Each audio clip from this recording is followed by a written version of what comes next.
Thank you for staying here on Joy News Desk. Disability is not inability, so goes the saying. But can we realize this? Unless those perceived as disabled or physically challenged get the needed support, exposure, love and care from quote, the abled, unquote. For children with disability at the Begoro Rehabilitation Center, the long wait is finally over because help has come. Having been in operation for the last 30 years, rehabilitating and educating orphaned and disabled children with a hope to give them a better future, the centre has won the admiration of the Australian government in its quest to give hope to the underprivileged. Just in case you're first hearing about the Begoro Rehab Center, here's a piece about the facility.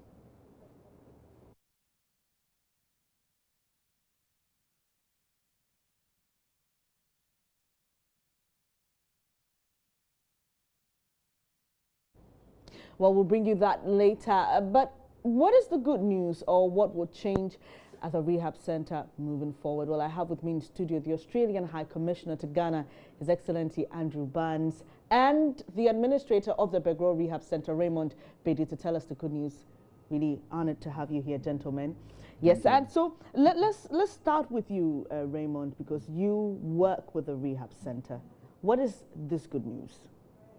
Yeah, as you rightly said, thank you very much for hosting us. And as you rightly said, it has been long overdue. For the past 30 years, the center has been in existence, and access to physiotherapy and occupational therapy services has been a challenge. There is a small space at the rehab that we provide these services, and this support is going to extend the services for us, so that persons with disability, especially children with cerebral palsy, can now get access to physiotherapy and occupational therapy services. And that's by kind courtesy, the Australian government. And Andrew Barnes, you're the High Commissioner. Yeah. Briefly tell us this relationship, how it started. How did the Australian government, get interested in supporting persons with disability? Thank you very much. It's great to be here on the program and to be able to talk about this very important subject. The Australian government has disability as one of its focuses for its development assistance program around the world, and it's really focuses on disability because our development assistance program looks at the most vulnerable people wherever they are, and the reality is that people with a disability are often the most disadvantaged in society. And so while it's not the exclusive focus of our development assistance program, people with disabilities are on our radar, and we do try wherever we can to support quality programs that are assisting the lives of people with disabilities. All right, so Raymond, for you, for 30 years, yeah. I mean, what is the reaction of persons in this facility and, I mean, the community at large? How are they reacting to this news? Yes, I think it came as a great news. The children, the staff who have been working there for the past 35 years, in fact, even the Fanchaka District Assembly, the chief, and the people are excited. And even as I speak to you now, I know they are watching us. And coming Wednesday 18th, the High Commissioner himself will be there for the sword cutting for the program to kickstart.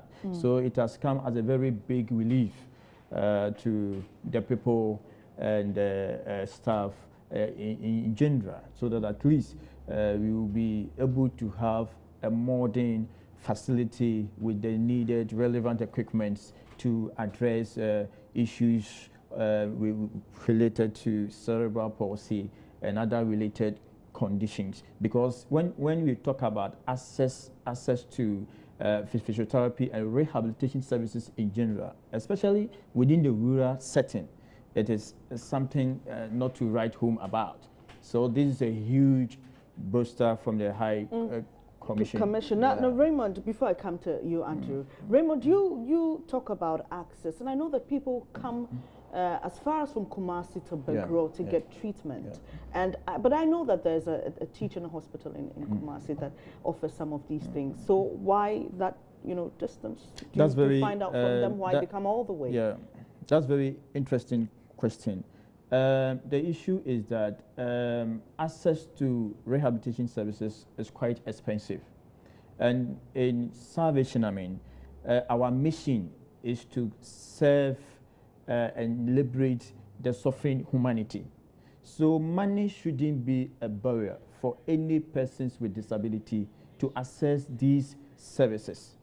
You see, the current disability law, which was passed years ago, spell out and mandate the government to provide these services. But it lacked what we call the legislative instrument to give the law a backing for the government to implement some of these things. So people will travel both far and near to Begoro, because when they come to Begoro, they know that even when they have money or not, the issue of rehabilitation will be addressed. I think that is the reason why we have found favor before the Australian government and its people to help us, to complement what the government is doing, and also to complement what the Salvation Army in general is doing in addressing these very important issues. Right, so Honorable High Commissioner, how did you get to know about the Begoro facility, and how did they get the support? Well, the Begoro facility has been on our radar for some time. Australia has had a long association with the centre. There was for 10 years an Australian lady who was the administrator, in fact, before Raymond. I think Raymond took over from her. But further than that, we advertise every year for Ghanaian organisations to apply for funding through our direct aid program, our DAP program. And it's a very competitive program. We get a lot of good applications, but the Begoro Salvation Army program stood out as well worthy of funding, and so we were very pleased to be able to support them in this important project. Were you going to say something? Well, we also support, we have 4 other projects this year that we're funding through our direct aid program for disability services. One is with the Orthopaedic Training Centre at Nusawam, and that's a wonderful facility. We've had a long program with them, and they do some excellent work helping people with disabilities. This year we're funding a project to build a rehabilitation centre for male amputees. So through our projects we look for applications that are high quality and where there is a real need. All right. Okay, Raymond, let's talk about these children and orphans that you see.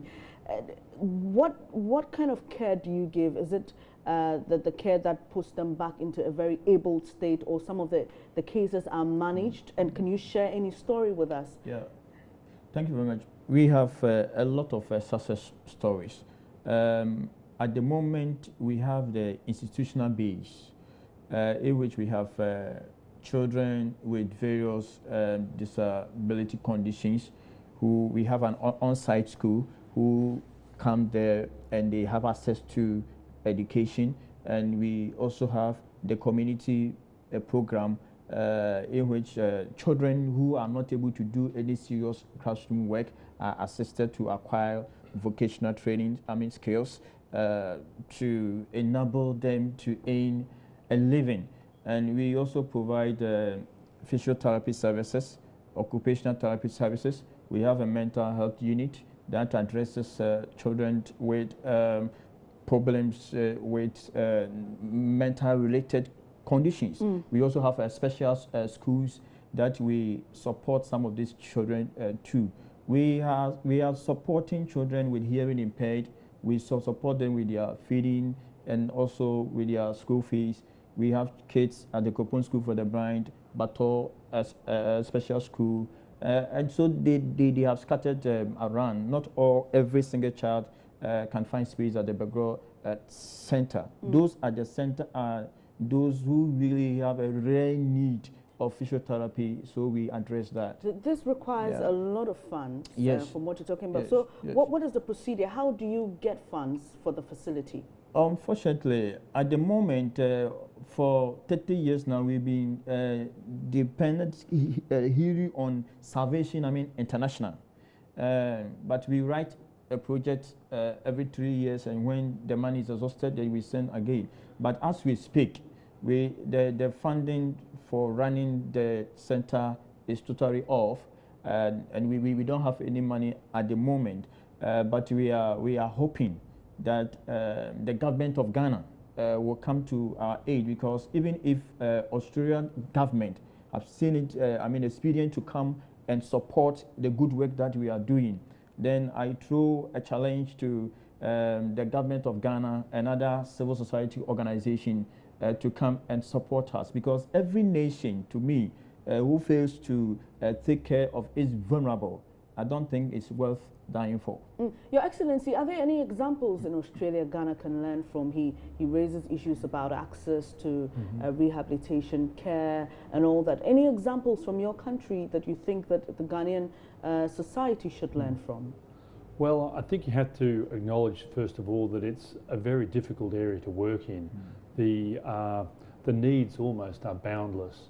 And so to secure adequate funding is a challenge for any country, whether it's a first world or developing country. And we are not without our challenges in Australia in this regard also. But one initiative that has been recently begun in Australia is a national disability insurance scheme. And I think there are perhaps lessons that Ghana could learn from that, where everyone will be contributing to the National Disability Insurance Scheme, which will go a long way to ensuring that people with disabilities in Australia are able to reach their full potential in life, that they have adequate care and the ability to have training so that they can enter the workforce if they can, and that they have a secure future. All right. So this support from the Australian High Commission or the Australian government, does it end at just the facility they're providing? No, at the moment, part of the funding will also address the perennial water problem that the center is, normally experienced. So part of the funding will also be used to construct a mechanized borehole. And that is going to help the center a lot, so that throughout the year, access to potable water can probably run through the center before and after, because most of the time during the dry season, we always have a huge challenge as far as water is concerned. Apart from that, we are also going to have a place for the purely assessment center, where we have a social worker, rehabilitation officers, and then a mental health unit to complement the physiotherapy and occupational therapy services. So it is going to be, should I say, a center of excellence. Right. Yeah. And let's talk about funding. If someone is sitting at home asking, how do I support? You know, yes, the Australian government is doing something really laudable, Your Excellency.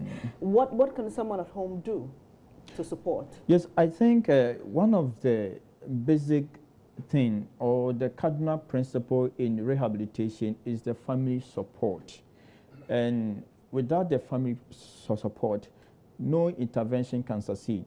So the first thing Ghanaian society should know is that if a person is disabled, it is not by his fault or the fault of the mother or the fault of the father. They need to show them love. That is the first thing. Because if love is not there, even if you bring the money will not address the rare issues. So, but in case anybody is interested to help us, they can direct any physical or any physical support or any cash to your station or Salvation headquarters in Osu. And I know that multimedia is a very big platform. Once the funds gets to you, Salvation Army, Begoro community-based rehabilitation can't have it. Right. So for those of you at home, we'll be showing you something about the Begoro Rehabilitation Center, just to give you a reason to give and support this organization. But Your Excellency, what's the vision now once you've giving out money to this facility to support them? What's the vision? What do you hope to see this facility turn into? Well, I think one of the most important principles for our development assistance program is to make sure that the organisation that we are supporting has a sustainable program, so that after our funding finishes, that the project doesn't fall on a heap. And you know, we are confident that the Salvation Army is an excellent organisation. They have a fantastic reputation in Australia for their work they do, and also here in Ghana. And so we're confident that with the Salvation Army and its facility at Begoro, that it will be self-sustaining, and that the money that we're contributing to help build this centre and the water facility will be sustainable and ongoing. Right, Your Excellency, away from that, let's talk about the bilateral relations, between Australia and Ghana. How is it? Yeah, it's very good. We have huge people-to-people links. There is a large Ghanaian community in Australia, a large and very active one. They are very well educated. They have integrated very well into the Australian community and play a great role there. Here in Ghana, we have a lot of mining interests. Australia has a long history of mining in the mining sector, and all over Ghana you will find Australians working in the mining sector, but not only that, in the education sector, in this disability sector. There are, for example, coming over to work with the Salvation Army this week and for a couple of weeks, some volunteers, physiotherapists, and it's not the first time you've actually had a lot of Australian volunteers at the facility. But particularly, I think, through the education links, we have a long history and a strong history with the people of Ghana. All right, before I come to take your closing remarks, gentlemen, let's take a look at an excerpt from what really happens at the Begoro Rehabilitation Center. 30 years ago, a missionary came from England. She's a Salvation Army pastor, and she saw a need to set up the work for children with disabilities because of how disadvantaged they were. So she started by having 5 children in her own house, and from there it grew into a larger need for the kids, so that then the rehab centre was built 30 years ago. I've been in Ghana for 10 years, but in Begoro for now 7 years. And so my role at the centre is the administrator of the centre, but also I'm trained as an occupational therapist. So I also do consulting with the children and assess them for their disabilities. So the centre is designed to have children here as residents. We have 35 resident children, and at least 10 of them stay here with their mothers. They're the younger children who are under 5 years that need their mothers here. And then we also see more than 300 children in the communities with disabilities every year. My friend Mrs. Doris Fosu, if you come as a buy.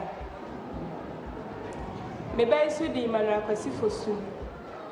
Me won't know, but so many I mean, who say when you start program, and see your career operation and son, yeah, bah. Na ne fa baby na ajojo ontimi emfa nya show to omo kire ye e ma ye ba ha enyame adom ye bedru ye no enam exercise mo e de ne nam efa mu ene wotimi e de ne sa no eye bibia ene wotimi so adem enante wotimi de ne kotodwo ni timi. So that was an excerpt from the Begoro Rehab Center, and that center has received some funding from the Australian government, and I have with me here the Australian Commissioner, High Commissioner to Ghana, and also Raymond Petu, who works at that facility. So briefly, Raymond, this job is what's the word? You don't earn any money for this. This is your social service. Is that it? Yes, the issue is that it's a real life saving work, and purely sacrificial work, because like if you want money, the rehab center is not the place to make money at all. Because at the moment, even personally, myself and my wife and accountant, we are using our personal money to address certain challenges at the center. So if we are not receiving any support from anywhere, it's really difficult. Then it's really, really but I'm sure difficult. This is enough to convince you to support the Begoro Rehab Center. But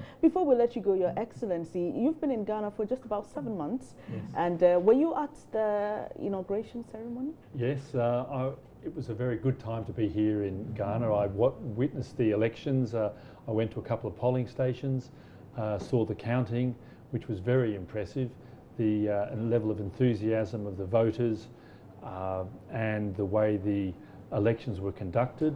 I'd like to compliment and praise the people of Ghana and the government of Ghana, and particularly the outgoing President Mahama for his statesmanship in leading the country and accepting the result and handing over the baton to his successor.